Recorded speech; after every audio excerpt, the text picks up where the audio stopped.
wonderful event. I am deeply honored and humbled to be given such an opportunity for me to share my story. I would also like to congratulate Ms. Tolino on achieving such a stellar result in the UPSC examinations this year. My journey to be a civil servant was not something that I aspired for initially. This might sound odd or obtuse that I am starting with this revelation at an event that is celebrating my entry into the civil services, but please do bear with me as I share my journey with you. I pursued BCom Honours from Delhi University and then proceeded with a postgraduate program in management from IIM Bangalore with an aim to climb up the corporate ladder and build my life around it. So I spent several years working with an MNC and eventually joined an e-commerce startup, which I really did enjoy and learned much about strategy, leadership, and teamwork. However, little did I know that one day I would decide to switch lanes and enroll myself to write one of the world's toughest examinations in order to serve the people. This decision came by not suddenly, but after a gradual realization that I sought greater fulfillment in the work that I do, which according to me would only come through public service.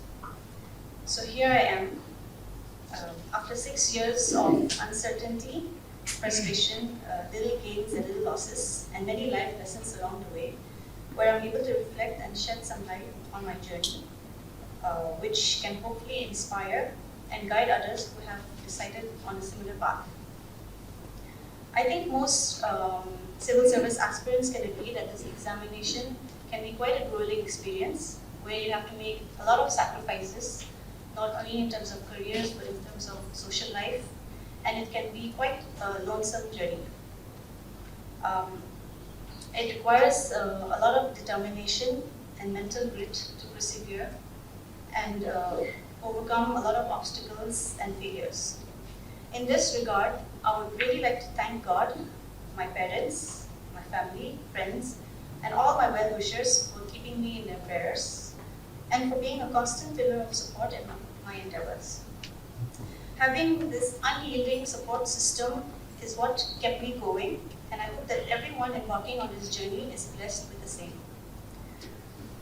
Since in the audience there are students or parents whose children are interested in the civil services, I would like to take a few more minutes to share some insights which may give some perspective into how I approached the civil service preparations.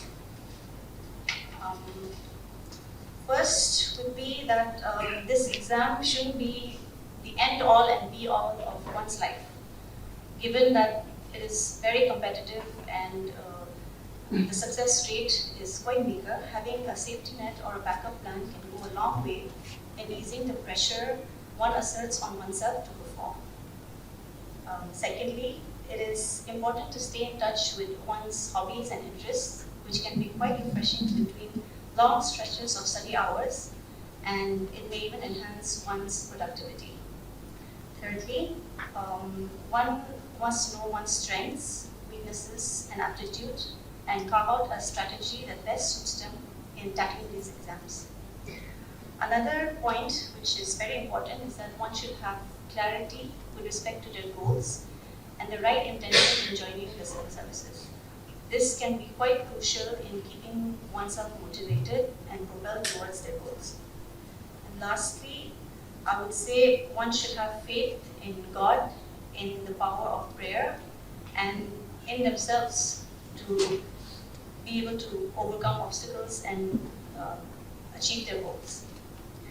I would like to conclude by saying that where I am today is a culmination of a lot of things. Support from my family, friends, God's grace, and my own hard work as well. And also, I would say a little bit of luck.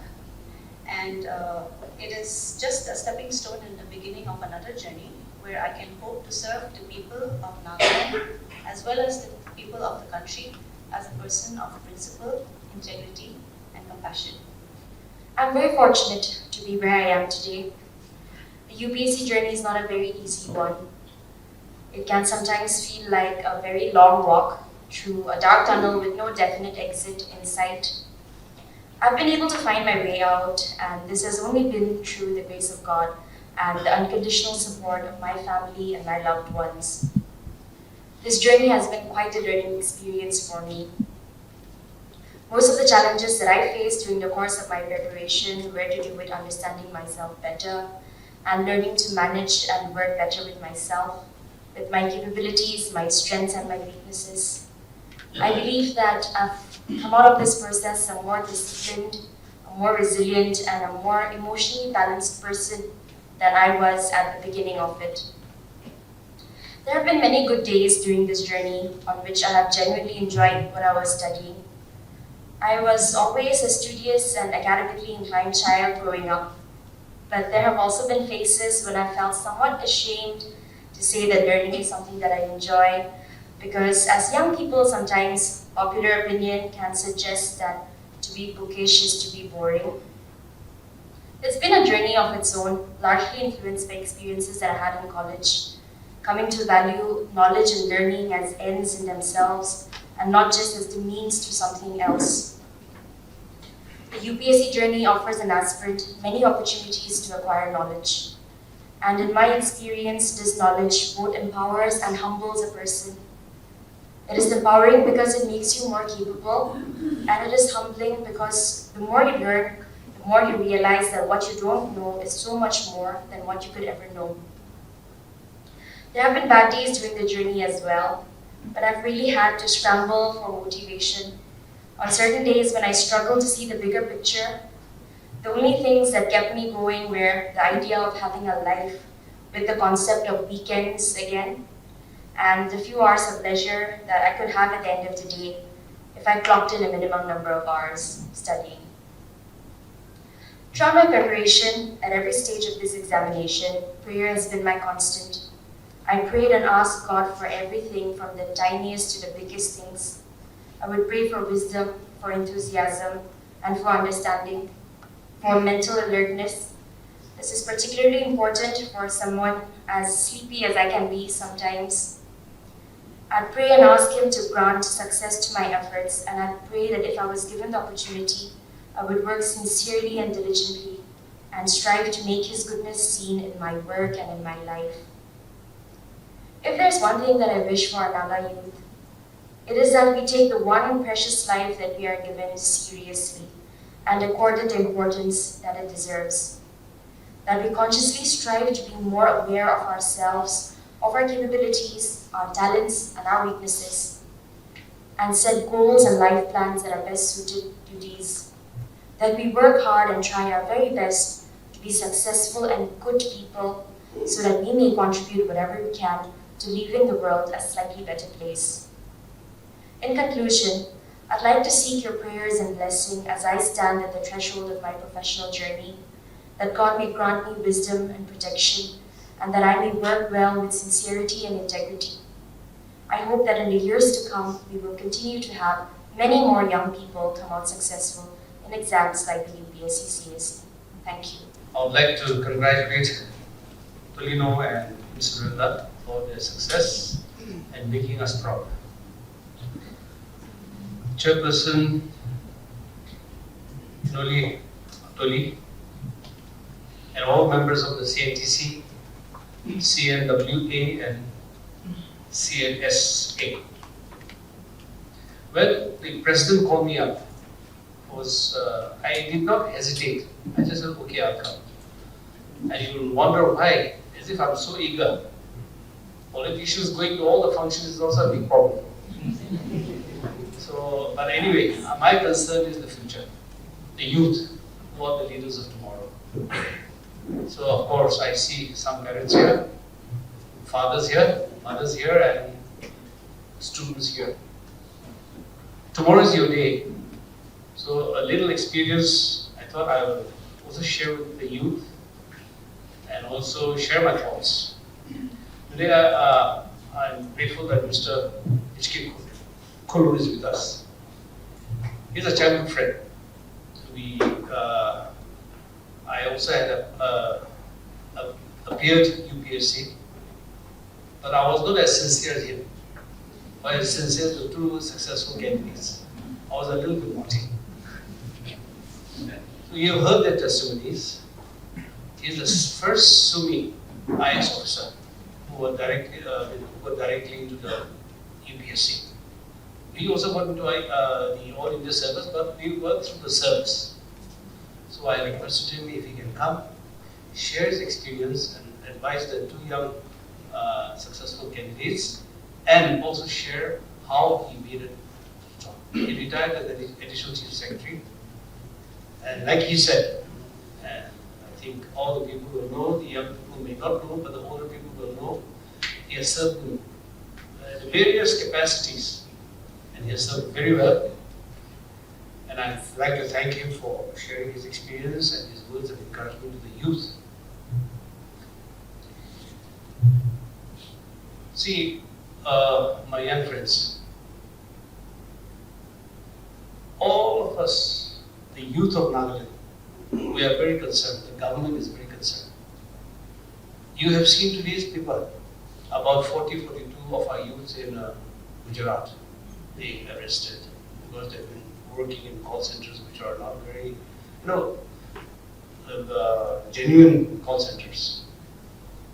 I know Nagaland has a very serious employment problem. We have, in fact, too much government servants, more than we actually require. But fortunately or unfortunately, over the years, many systems were not followed and many appointments were made. Now that we have streamlined the system, getting employment is going to be very, very difficult unless one is as committed as the two young ladies here who have given the testimonies. Every year when NPSC results come out, when NSSB results come out, I look for the names of the people who are successful. Yes, many are coming out. But, there are many more who can't get jobs. And how do we accommodate the youth? Either in some private sector or in some, if we have good investment from big multinational companies, our youths can be accommodated. But our present problem. We have the political issue. We have so many things, and no big companies would like to invest in Nagaland.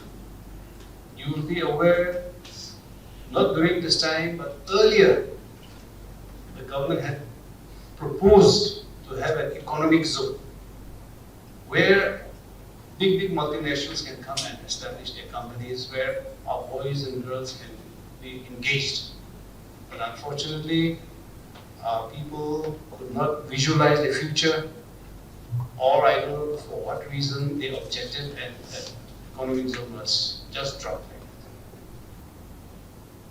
So why I'm saying this is, God has so many plans for us. It's only up to us. As earlier speakers have said, how you trust in God. You may have so many big plans, but God has different plans for you. So I would like to thank the Central Nagaland Women's Association for organizing this function to felicitate our young achievers and also set an example for our youths, CNTC youth and the Naga youth. Get into more services in the central services or in state services, and through our collective effort, we can again strengthen our younger generation. So I would like to thank each and every one of you for this felicitation program.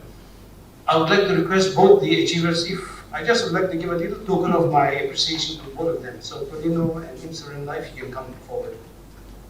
Welcome to Nagaland TV, Sop Manulaka Awas. Ami ang sop chana shina itu salbi Nagaland bra takan charjun itu UPSC exam do crack kuriship. Ara aji Central Nagaland Women's Association aro Central Nagaland Student Association para Hotel Saramati de ekta felicitation program dushe. Ito felicitation program to kun karni dushe gule to Miss Tolino Chishi aro Miss Imsurenla Longkumer kun to UPSC exam crack krushe tajun karni ito felicitation program to dushe. Aro ito program de special case to Sir K.T. Sukhalu, IS retired, aro Honorable Advisor, Food and Civil Services, Government of Nagaland K.T. Aro ito program de Miss Tolino Chishi, aro Imsurenla babi taju naka success story amian ki share kurishe. Aro special case babi tai laga speech de students kan ge encourage kurishe ki hard work aro determination tagishe gole to takan la bhabana achieve kurule kun babi stop kuli na paribo kushe. To ajikani imani aro ina news aro update jani degoli sai degibe NLTV. Moi is reporter Moi Longpom with my video journalist of Aimi. Nagaland TV, Sop Manulaga Awas. Watch us live on Geo TV and on your television sets as well. For Dimapur viewers, we are on channel number 994 in Global Chapter, and Kohima and Mokokchung viewers, switch to channel number 138 on Hornbill Digital. For all news and updates, follow us on Facebook, Instagram, YouTube and Twitter.